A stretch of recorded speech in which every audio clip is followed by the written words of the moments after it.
We're going to look a little bit more at spreadsheets in this video. The first thing I want to talk about is conditional formatting. It's a good introduction to the way certain aspects in programming go. It uses some of the similar logic to things, well, we'll see. So the thing with conditional formatting is it formats a cell based on the contents of the cell. So you can have numbers, you can have words, or you can have some combination of the two. You can also have formulas, and you can have functions. So these are just some of the things you can put in cells. So like I said, we can have numbers, so I'm going to put some numbers in here, and you can see that updates over here. Now what if you wanted to know, like visually know, when this value, the sum of these cells, went over a particular value? Well, in order to do that, we can click in this cell to highlight it. So if we click in the cell and then right click, we can also just right click the cell and go to conditional formatting. The other place where we can do this is if we click on format, we can find conditional formatting there. So again, if we click in the cell and then go to format, we have conditional formatting. We can also find it by right clicking in the cell and going to conditional formatting that way. Now here, the way conditional formatting works is by applying rules to the cell, and you can have kind of as many rules as you want. I haven't hit an upper bound on that, and of course I've never had more than about 8 or 9 rules in a cell. For now we're just going to work on with one. So you see, if we click this where it says text contains, this little combo box here, it gives us a bunch of options. We have text contains, does not contain, is exactly, is empty, operations on dates, and operations on numbers. Now we're going to look at numbers for now. So I want to pick greater than, and I'm going to put 255. So whenever the value in that cell is greater than 255, I want the text to be this bright neon green, and I want the background to be black like this. So what I'm saying is I want to set up a rule so when the number in that cell is greater than 255, I want to turn the text green and the background color black. So I'm going to save that rule, and you see nothing's changed because 101 is not greater than 255. So what happens if we start putting numbers in here? So we've put in some numbers, and look, we hit 288. That's higher than 255, and the cell has changed. So now what happens if we change this? It goes back. Now you can see already how useful that can be, because say you're tallying, I don't know, profits, and you want to know when they go over a certain amount, or what if you are calculating how much money you're spending and you want to know when it hits a certain quantity. You can also put in another rule. So if we right click and go to conditional formatting, we can add another rule. So say if it's less than, say what if we make it less than 0 if we've gone into the negatives.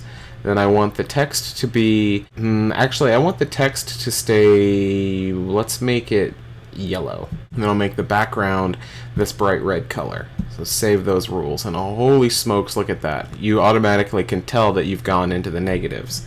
So if we zero this out, it'll go back to normal. Whew, that's much better.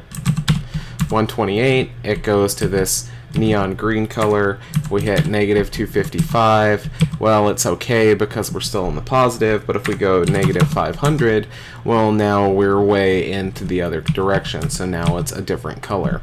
And you can do conditional formatting on all kinds of cells. So say we go here, we say to where we've written hello, and we click on conditional formatting, and we say text contains cake.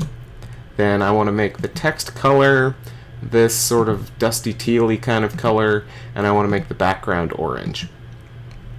So nothing's happened. So if I type cake, hit enter, it changes into that color that is nigh unreadable. So I'm going to go ahead and go conditional formatting and change this text color to this dusty orange color and change the background to this dark teal color. There, that's much more readable. Now, if we look at the conditional formatting, we see it says text contains cake. So if I change this from cake to chocolate cake, the formatting stays. If I change it to chocolate pie, it goes away. If I type some gibberish, throw cake in there and more gibberish, it goes back. This can be useful if you want to do some kind of matching, if you're looking for a particular string or something like that. But what if you're looking specifically for the word cake and only cake? Then we can go conditional formatting. Text is exactly cake. Save the rule. Type cake. And there we go. Now what if we type... Now one other rule is what if the cell is empty? Then we want these colors. Cell's not empty, go back. This can be useful if you have something like, say, signature or, monthly wage, and you want to make sure somebody enters it, or if you want to quickly make sure that you have a form and you want that data there, you can put conditional formatting on it so that it will visually change so you can see if you have the value that you're looking for.